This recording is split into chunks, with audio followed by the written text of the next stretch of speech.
In an African village called Dike, often referred to strength and resilience, reflecting a community that values unity and collective efforts.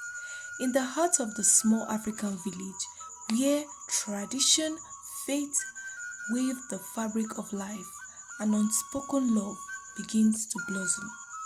Adaeze was the jewel of the village, known for her stunning beauty and inner grace.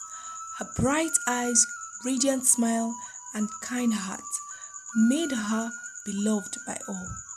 She was always ready to help people in need, earning the admiration and affection of everyone around her. But she was an orphan who lost her parents at an early age, which made her very strong and hardworking.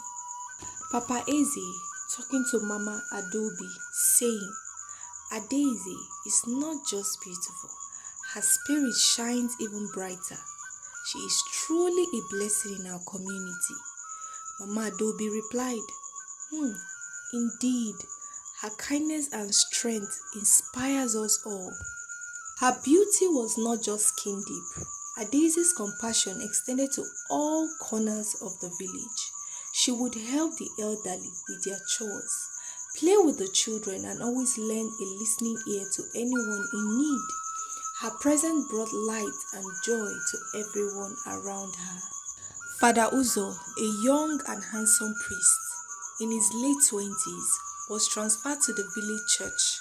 His arrival brought a sense of renewed hope and spiritual guidance to the villagers. Ike asked Kalu, have you met the new priest? He seems so kind and wise. Kalu replied, yes, Father Uzo is a blessing to our village. It all started with a simple visit. Adaeze, with her bright eyes full of curiosity, stepped into the church seeking solace. Little did she know her frequent visits would soon turn into something far more profound. Adaeze thought, there is something about Father Uzo's words. They touch a part of my soul I never knew existed. As days turned into weeks, their bond grew stronger. Innocent conversation turned into shared secrets, and before long, their hearts beat as one. Father Uzo thought, how can something that feels so right be so wrong in the eyes of the world? That same night, Father Uzo decided to take a few months leave to clear his head of the feelings growing in his heart for Adaeze. Adaeze kept going to church service every day to know if one day Father Uzo would be the one preaching on the pulpits. Few months later, Father Uzo returned. Fortunately, Adaeze showed up at church that same day. Immediately she saw him, she hugged him, smiling. Father Uzo was very surprised. But at that moment, he realized that distance makes the heart fonder. This awoken his feelings he tried to push away for months. But in a village where eyes and ears are everywhere, whispers begin to spread. The once private connection between Adaeze and Father Uzo became the subject of gossip and suspicion. Mama Chichi talking to Ada, saying, have you noticed how often Adaeze visits the church? Ada replied, yes. Father Uzo seemed unusually attentive to her. The village elder, protector of tradition, could no longer ignore the rumor. They confronted Father Uzo, demanding answers. Mr. Okeke said angrily, Father Uzo, your relationship with Adaeze is against everything we stand for. You must put an end to it. Father Uzo replied, I can't. My love for her is too strong. I will leave the priesthood if I must. In a move that shocked the villagers, Father Uzo chose love over duty. He renounced his vow, embracing the uncertain future with Adaeze by his side. Adaeze said, Father Uzo, you gave up everything for me. We will face this together no matter what. A young handsome man called Emeka is a childhood friend of Adaeze and have known each other all their lives.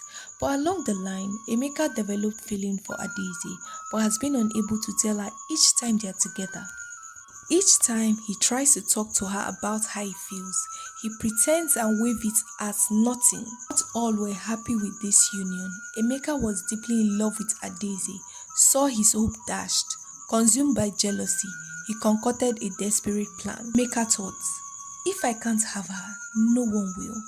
Father Uzo must be removed from the picture. Under the cover of the night, Emeka kidnapped Father Uzo, hiding him away in a remote part of the village. His plan seems foolproof, but fate had other ideas. People noticed Father Uzo has been missing for days, including Adaeze. Chidi reported he saw something suspicious at a hut near the old well. The village united in search of their missing priest, led by the vigilant villager to find Father Uzo, bringing him back to safety. Chidi shouted, "Over here, I found him." Father Uzo was taken back to the village and Emeka was punished for his crime. So, Adaeze and Father Uzo's story became a testament to the power of love, the courage to defy norm, and believe that sometimes the heart knows best. We've come to the end of the story. So, what do you think? Is Father Uzo wrong for renouncing his priesthood, following his heart? Or do you think he's right, following his heart to love? Don't forget to leave your opinion in the comment section. Like, share, subscribe to get more stories like this. Bye!